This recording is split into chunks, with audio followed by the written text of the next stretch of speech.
उत्तरम यत् समुद्रस्य हिमाद्रश्चैव दक्षिणम वर्षम तद भारतम नाम भारती यत्र संततिः।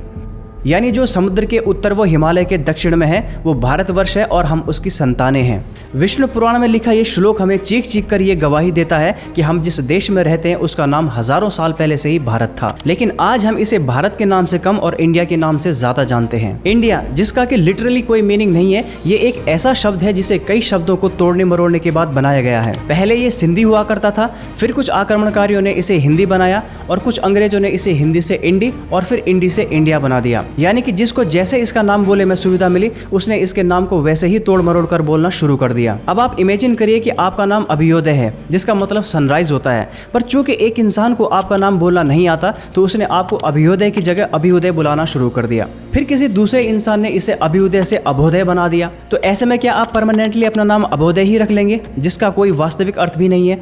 शायद नहीं।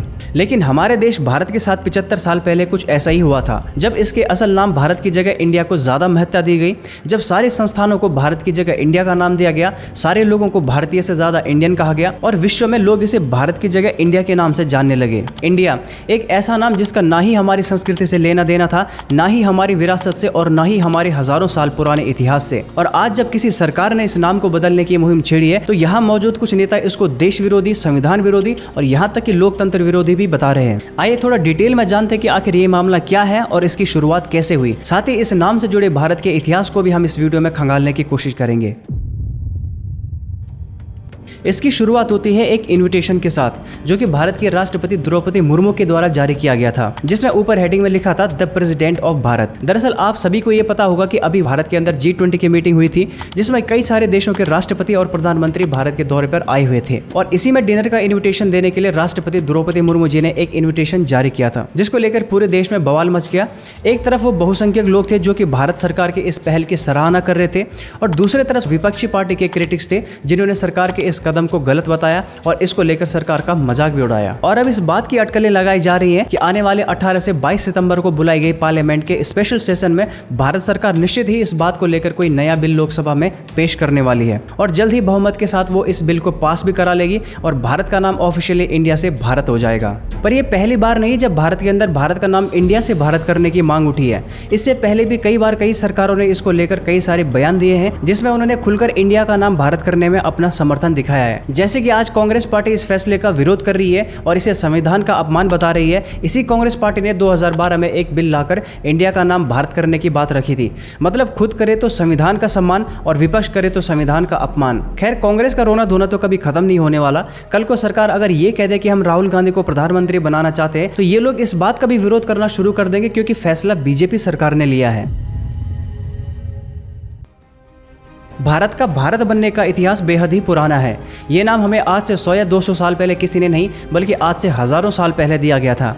इसका जिक्र हमारे वेदों और पुराणों में कई जगहों पर है और ये हमारे गौरवशाली इतिहास, संस्कृति और राजनीतिक धरोहर की तरफ इशारा करता है। सबसे पहले हमें भारत नाम का जिक्र 2500 साल से भी ज्यादा पुराने विष्णु पुराण में मिलता है, जहाँ एक श्लोक के माध्यम से भारत को भारतवर्ष कहा गया है। इसके साथ ही इस ग्रंथ में यह भी जिक्र है कि जब यहाँ के राजा ऋषभ देव वनवास पर गए थे तो उन्होंने अपने सबसे बड़े बेटे को यहाँ का कार्यभार सौंप दिया था और क्योंकि भारत यहाँ के राजा बन गए थे इसलिए उनके नाम पर इस पूरी जगह का नाम भारत पड़ गया। इसके बाद हमें भारत शब्द का जिक्र महाभारत और मनुस्मृति जैसे धार्मिक ग्रंथों में भी देखने को मिलता है। महाभारत की माने तो हस्तिनापुर के राजा दुष्यंत और शकुंतला के पुत्र भरत के नाम पर इस देश का नाम भारत पड़ा था। इसके बाद यहाँ पर भरत नाम के एक महान राजा का भी राज हुआ करता था जो कि पूरे भारत पर अपना शासन चलाते थे और इन्हीं के नाम पर भारत का नाम भारतवर्ष पड़ा। वहीं रामायण की माने तो भगवान श्री राम जब वनवास चले गए थे तब उनके भाई भरत ने उनकी चरण पादुका सिंहासन पर रखकर शासन करना शुरू किया और उन्हीं के इस त्याग और बलिदान की वजह से वो यहाँ के एक महान राजा बने और आगे चलकर उन्हीं के नाम पर इस देश का नाम भारत पड़ा। वेदों, पुराणों और ग्रंथों में तो भारत का नाम जम्बूद्वीप, भारतखंड, आर्यवर्त और हिमवर्ष भी बताया गया है, जो इस संदेह को मिटाने के लिए काफी है कि आज हमारे देश का नाम जो इंडिया है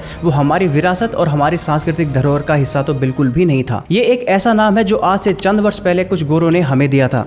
दरअसल इस शब्द का सबसे पहले इस्तेमाल ग्रीक हिस्टोरियन ने किया था और बाद में कॉलोनियल रूल के समय पर अंग्रेजों ने इसे अपनी सहूलियत के लिए हमेशा के लिए भारत के साथ जोड़ दिया। यानी कि ये इंडिया शब्द और कुछ नहीं बल्कि हमारी गुलामी का वो प्रतीक है जिसे हम आजादी के 75 साल बाद भी ढोते आ रहे हैं और इसी को वर्तमान सरकार पीछे छोड़ना चाहती है और उन्होंने इसके लिए कई सारे कदम उठाने भी शुरू कर दिए। आइए मैं आपको उनके बारे में एक एक करके बताता हूँ।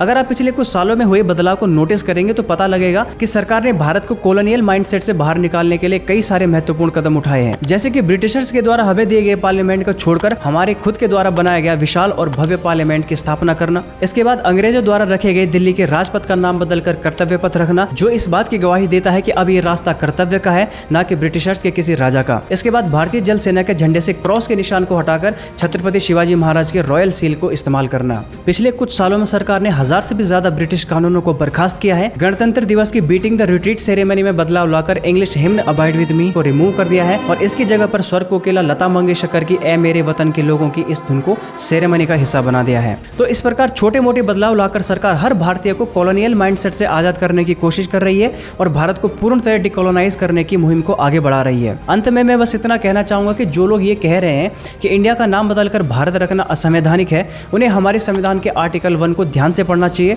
जिसमें एक सेंटेंस लिखा हुआ इंडिया दैट इज भारत, यानी कि इंडिया जो कि भारत है। तो हमारा संविधान पहले से ही इंडिया को भारत का नाम देता है, तो इसे बदलने की ज़रूरत ही कहाँ है और इसे बदला ही कहाँ जा रहा है। बस इसे लोगों की जुबान पर लाने की कोशिश की जा रही है। हमें उस नाम से आज़ाद किया जा रहा है जो हमारे लिए 200 सालों से गुलामी का प्रतीक है। ये कोशिश की जा रही है कि इंडिया जो कि असल में भारतवर्ष है, उसे लोग उसकी संस्कृति और वास्तविक इतिहास से जाने, ना कि कुछ 100 साल पहले दिए गए अंग्रेजों के नाम से। वैसे आपको क्या लगता है, गवर्नमेंट को इंडिया को भारत करना चाहिए या नहीं? आप मुझे नीचे कमेंट सेक्शन में लिखकर जरूर बताना। और अगर आपको वीडियो अच्छी लगी होगी तो एक लाइक जरूर करना और ऐसी ही इन्फॉर्मेटिव वीडियो देखने के लिए चैनल को सब्सक्राइब करना। जय हिंद, वंदे मातरम।